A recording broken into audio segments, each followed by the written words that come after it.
So it's not that only the Arabs are mentioned in the Quran. So now why Allah has chose the Arabic language, He explained this in this surah Fussilat 41 and ayah 44.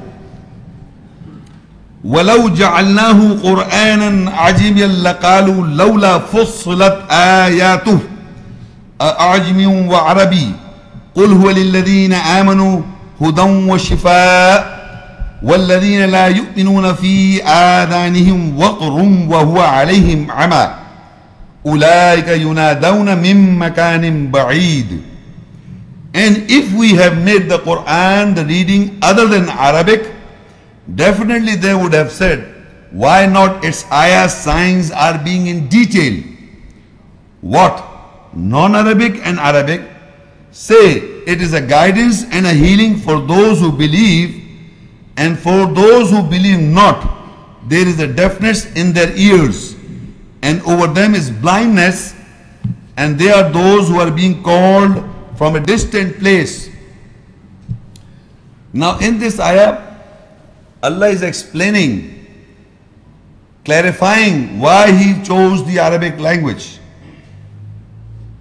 There is a question in the ayah, and that question by itself explains that why He changed. He says, وَلَوْ جَعَلْنَاهُ قُرْآنًا عَجَمِيًّا. If we have made the Quran other than Arabic, meaning other than Arabic means English, or in German, or in French, or in local or international language of the world, other than Arabic means all the languages of the world. If Allah has made the Quran other than Arabic, any language of the world, then Arabic. So Allah says, لَقَالُوا لَوْلَا فُصِّلَتْ آيَاتُهُ. So they would have said, why not ayahs are explained in detail? Means the Arabic language in this answer to this ayah, the question is posed by Allah, and Allah says there is a question by people. People have said, would have said, why not the ayahs are detailed? So that means Arabic words are detailed, or mufassal language. Arabic language is mufassal, is a detailed language. So Allah chose the Arabic language not because of the Arabs. He chose the Arabic language because of it is a detailed language. So He says, if we have made the Quran other than Arabic, they would have said, why not the ayahs are in detail? Then further He says, أَعَجْمِيٌّ وَعَرَبِيٌّ. What non-Arabic and Arabic? قُلْ هُوَ لِلَّذِينَ آمَنُوا هُدًى وَشِفَاءٌ. Say, for those who believe. Say, for those who believe, it is a guidance and a healing. So He explains first part of the ayah, explains the why the Arabic language is being chosen, not because of the Arabs. Second, He explains that if you are, somebody wants to take the advantage of being Arab, somebody wants to take the advantage of being Arabic person, so Allah makes him equal. But further He clarifies, if you are Arabi or Ajami, means you speak Arabic language, or if you don't speak Arabic language, the guidance from the Quran is for those. قُلْ هُوَ لِلَّذِينَ آمَنُوا هُدًى وَشِفَاءٌ. It is for those who believe, it is a guidance and a healing. Meaning, if you are an Arabic person, you speak Arabic language, you speak Arabic understanding, you understand the Quranic Arabic, the understanding of this verse. But if you do not believe, it is not a guidance and healings to the Arabs. If you do not believe, the criteria laid down by Allah is belief. So it is not the criteria that you speak Arabic, you can understand the Quran. And this is the misconcept, that we must know Arabic language to understand the Quran. Allah has laid down the foundation is belief. So there you can see in the world there are many Jews, Arabs, there are many Christian Arabs, there are many atheist Arabs. They can understand, they can read the Arabic Quran, but they don't believe it, so it is not a guidance to them. But if any Arab or if any Ajam who believes in the ayats, then it is a guidance and a healing for mankind. It says, قُلْ هُوَ لِلَّذِينَ آمَنُوا هُدًى وَشِفَاءً. Say for those who believe, it is a guidance and a healing. So people who believe in the ayahs, it is a guidance and a healing. وَالَّذِينَ لَا يُؤْمِنُونَ فِي آذَانِهِمْ وَقْرٌ وَهُوَ عَلَيْهِمْ عَمَى أُولَٰئِكَ يُنَادَوْنَ مِن مَكَانٍ بَعِيدٍ. And those who believe not, in their ears is deafness, and over them is blindness. And they are those who are being called from a distance place. So Allah further in the ayat is explaining those who believe not, meaning the Arabs do not believe or the Ajam do not believe. So it is a deafness in their ears, and on them is blindness, they can't see, and it is as if they are being called from a distance place, that they can't hear it properly. So ladies and gentlemen, in this ayah Allah is explaining very clearly the Arabic language was chosen by Allah not because He wanted to address the Arabs. It was chosen because of it is detailed language, because of its mufassal language. Since the Arabic language of the Quran is mufassal, so Allah chose this Arabic language because it is a detailed language. And then further He explains Ajmi wa Arabi, what non-Arabic and Arab, what Ajam and Arab. قُلْ هُوَ لِلَّذِينَ آمَنُوا. Say for those who believe, meaning Ajam believes, Hidayat and Shifa, guidance and healing. If Arab believes, guidance and Shifa, healing and this guidance. If you do not believe and Arab doesn't believe, it's not a guidance and Shifa. So remove this misconcept of knowing Arabic language. But you must understand the Quranic Arabic. I am talking about the dialects, people. There are at least 13 different dialects in the Arabic world. Like people, Saudi Arabic is different than the Dubai or Abu Dhabi or about Sharjah, or if you go to Bahrain, or if you go to Syria, or if you go to Egypt, or you go to Iraq. Like in Punjabi, basic Punjabi is a language in Pakistan. But if you go to different cities, there is a various variations of languages. Similarly, there are 13 different dialects of the Arabic language. And there is no person on the world in this planet Earth who speaks Quranic Arabic. Do not get this misconception. Nobody speaks Quranic Arabic. They are using the Quranic words in the Arab world. But Quranic sentences and these are ayahs, and they have come from Allah, and nobody can reproduce this. So this we have come to know, that Arabic language was not because of the Arabs, it was because of the Mufassal language, detailed language. Now we come to the ayah that when the Quran was revealed and what is the purpose of the Quran. In Surah Al-Baqarah 2, ayah 185, Shahru Ramadan alladhi unzila fihi al-Quran hudan lin-nas wa bayyinatin min al-huda wal-furqan faman shahida minkum ash-shahra falyasumhu.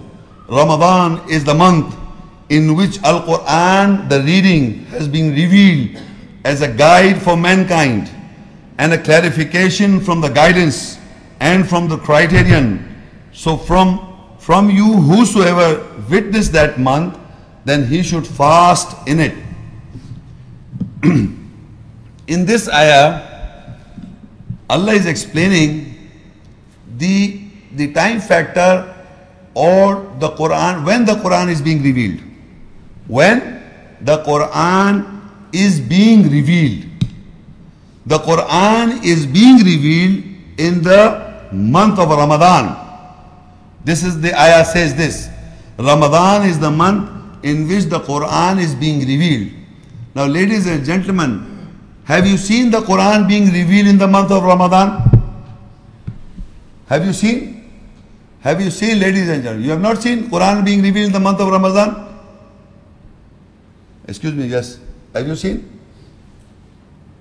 In the whole world, I am asking, in the whole world, non-Muslim society, whether you live in America, whether you live in Russia, any part of the world, I am asking you a question.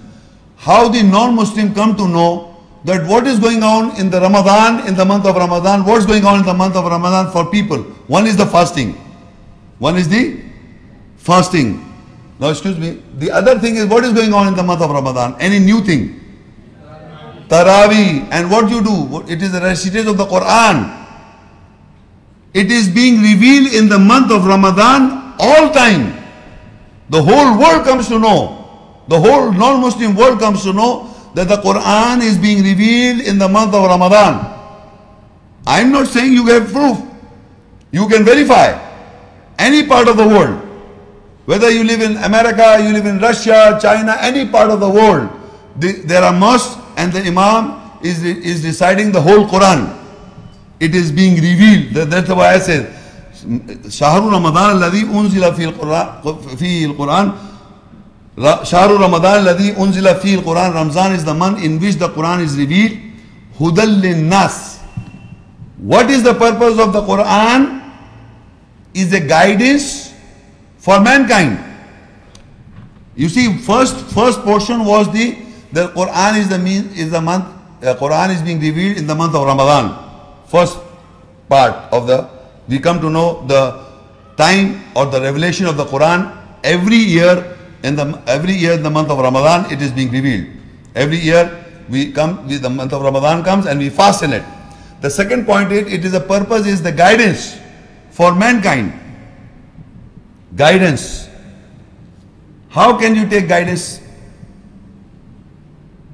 You see, I give example, a very simple example. If you go to any part of the world and you want to roam around in that city, you ask a guide book of that city, a guide book, which tells you that this is the position you are standing, that guidebook. This is the place where you are, and from that place there is a map on in that book. In the guidebook there is a map, the streets and this and everything, it's a descriptive map which tells you this is where you are and this is the destiny. You can choose the destiny from that location where you are and you can travel.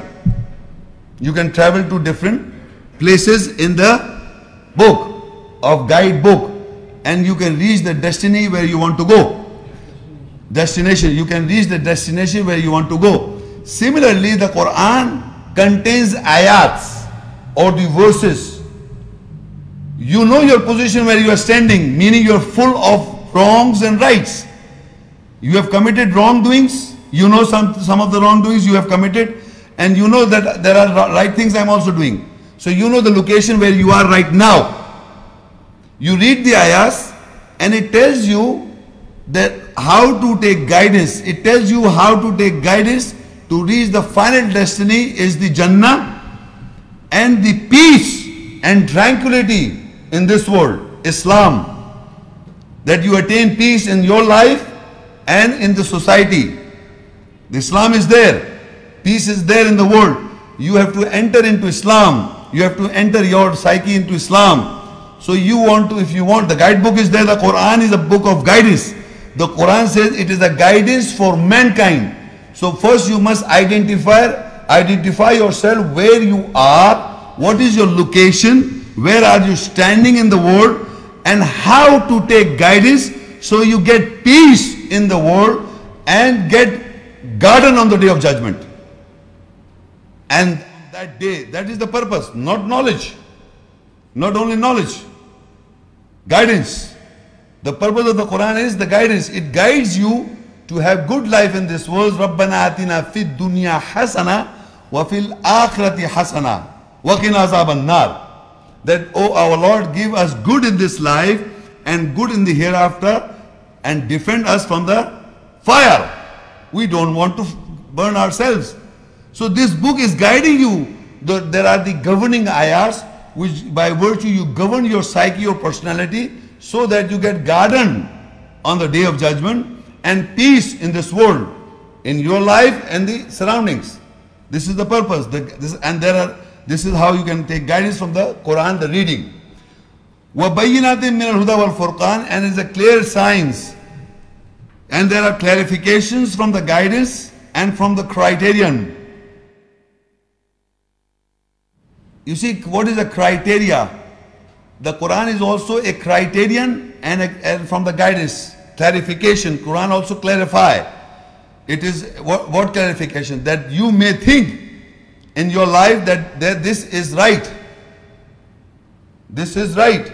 So Quran is a criteria to judge between right and wrong. There are things which you think is right, and there are things that you think it is wrong.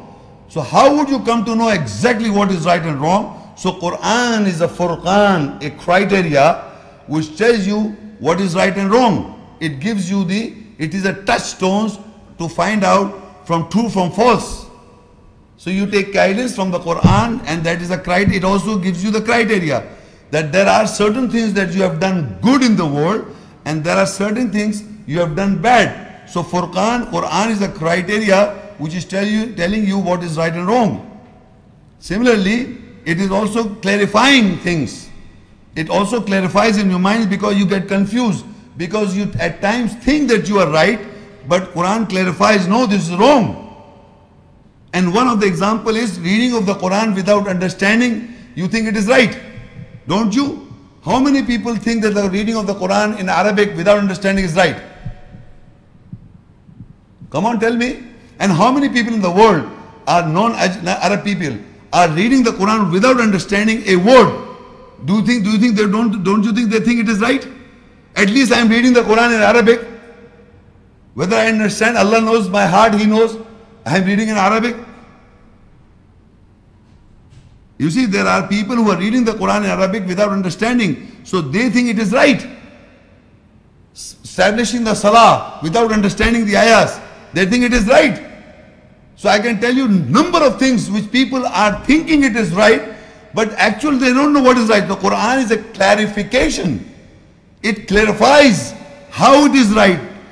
When you read any book of the world, believe me, I have come across nobody, if I want to read Bhagavad Gita or the Bible or Avesta or Vedas, any book, religious book, nobody will tell me, if you want to understand this book, you must read some other book.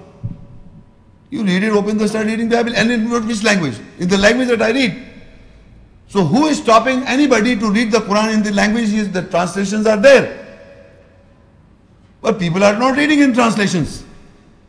But they are reading other books. They are reading everyday newspaper. Every day. They can't go to toilet if you don't read this newspaper. Imagine, but you can't read the Quran in translations at all. You are telling the educated class to read the Quran in translation, and the educated person, yes, I must read it. But he has been taking education from the childhood, and the first day he read it, anything he read it with understanding. But for Quran, he has to be educated by read it in translation. Yes, he understands it, but he doesn't read it. An amazing thing for this book, believe me. So this is what Allah says.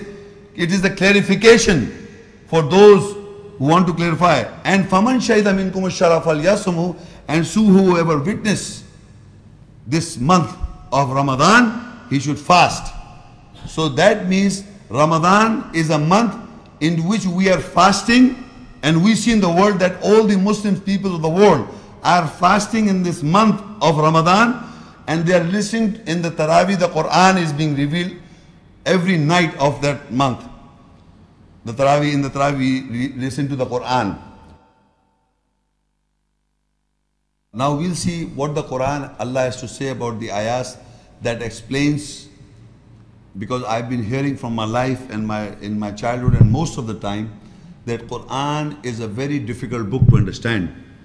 You must have knowledge of science, you must have knowledge of science, history, geography, and many aspects of the world to understand logic and traditions or the Bible.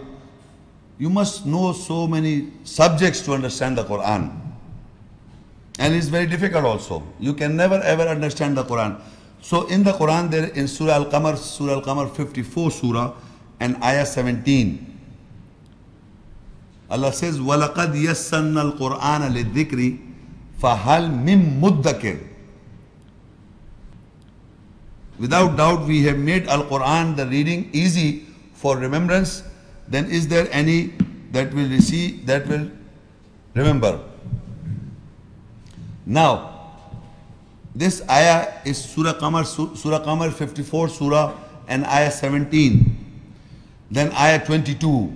Then ayah 32.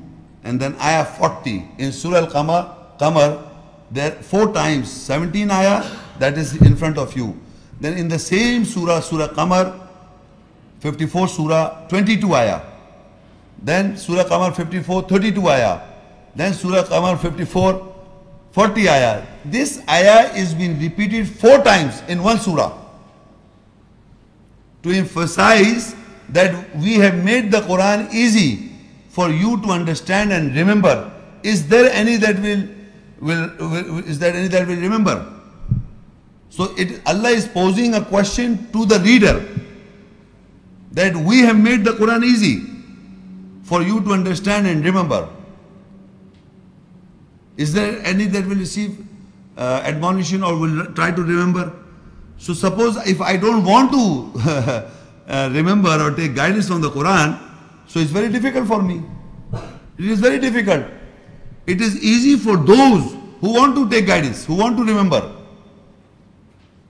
You put your will into it, then it becomes easy for you. If you do not put your will, it is difficult. And that is why people say it's difficult. And believe me, the Quran is the book of Allah. Remember, it is the book of Allah. It is discussing many subjects. Many means all subjects of the world. But there are subjects that is not directly related to your lifestyle. Remember this. It is describing the skies. It is describing the planets. It is describing the mountains. It is describing how the rain occurs. It is all scientific facts. I have to say, amanna sadaqna. If I come to know by science how it works, okay, fair, good enough. But even if I don't know how it works, I believe that because I see in my own eyes the verification how the rain falls. It's enough for me. But there are ayahs that I have to govern my life. That is more important, and they are very, very simple and straightforward. Because my psyche is made on that governing ayahs. I cannot marry my sister. I know this. Where did I know? Who told you? Who told me in my childhood? I cannot marry my mother. Where did I got this information? Adultery is wrong. Who told me? You see, there are things in the world that is inborn in you.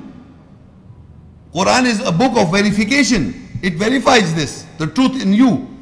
So it's very easy for you to understand and remember. But the person who wants to understand, so the ayahs that are governing ayahs, by virtue you have to govern your life, it is easy for you to remember. But if you want to look into the scientific theories and facts about Quran, so there are science is limited. It has got theories and facts. And when the ayahs are factual, the theory should be fact. If there are theories in science, it will not be coherent or be similar to these Quranic facts. Once it becomes a fact, then you can see the Quran verifies. Otherwise, it rejects. So there are limitations to science. If you have come to a fact, the Quran has already said that thing before, because it is coming from the Creator. Since He has created us, He is telling you exactly how it works. So that is why the Quran said it is made easy for you to understand and remember. Or if you want to do, if you will not, then you will say it is a difficult book. The Quran is difficult. Now the first surah and the first further ayah, Surah Ar-Rahman, the teacher, the author himself, Allah, he says, Ar-Rahman allama al-Quran khalaqa al-insan allamahul bayan. Ar-Rahman is the name of Allah, the most gracious. Allama al-Quran, He taught al-Quran the reading. Khalaq al-insan, He created man. Allamahul bayan, He taught him the clarification. 4 little ayahs, and it's full of wisdom, believe me. Ar-Rahman is the name of Allah, means the most gracious. Allama al-Quran. Allama al-Quran means He taught al-Quran the reading. English means He taught the Quran the reading. So who is our teacher? Allah. So you cannot blame anybody in the world that this man is teaching wrong, this man is teaching wrong, and this man is you pointing fingers. It is God Almighty knows you. You don't want guidance. So He's not teaching you. So it is very easy to find faults in man.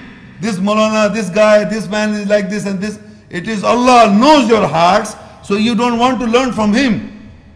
First of all, you must understand who is the teacher today. The teacher is Allama al-Quran. It is Allah ar-Rahman, the most gracious. He taught the Quran. He teaches the Quran. So it is you and Allah directly involved in understanding the Quranic guidance. It is no other person. A pointer, like me, a pointer can show you the ayats. A non-practicing Muslim, a Christian, a non-practicing man can show you this verse, a pointer. But it is your own belief that will give you guidance. If you believe that God is your teacher, Allah will teach you, believe me, Allah will teach you. If you don't believe, you look for others. You are asking other people to teach you about the Quran. And then if you think this is not according to my psyche, you put a finger to him, then you go to another guy. And then you go to another guy. And you keep on going here from here and there. So this going from here and there, you know Allah knows your heart. So if you want to learn from Allah, so Allama al-Quran, he teaches the Quran. Khalaq al-insan, He clarifies that it is He who has created you. He knows your in and outs. He is the person who can teach you. You have to be honest to Him, not to man. You can fool me, I can fool you. But you can't fool Allah.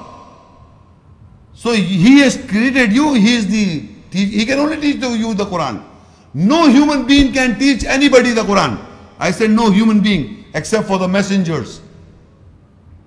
Because messengers are the medium by virtue the message comes to us. Muhammad Rasulullah and all the messengers. I said man like me, ordinary people like me and you, cannot teach the Quran to anybody. It has to come from Allah. And because you have to believe in Allah. Ar-Rahman, Allama al-Quran, Khalaq al-Insan. He has created man. He knows every individual, his environment, his status, his mind. He knows everybody's mind. So He knows what capabilities and capacities you have, and He knows how He can guide you, how He can teach you with your all merits and demerits. Nobody is equal. In our daily system, look at the daily system. In the daily learning process, you know the difference between Allah's judgment and man's judgment. Man makes classes, rooms and subjects. They are not interested in what background you come from or what is your problems. They are not interested. They fix up a course, 6 months course or months course. And they expect the children to learn in that months. Whatever goes in his child's mind, they are not interested. They give you a deadline and they ask the questions the question from the teaching that were taught, and the child has to answer them without realizing what background he come from. What is a rich man or a poor boy or they want answers. But it's not with Allah like this.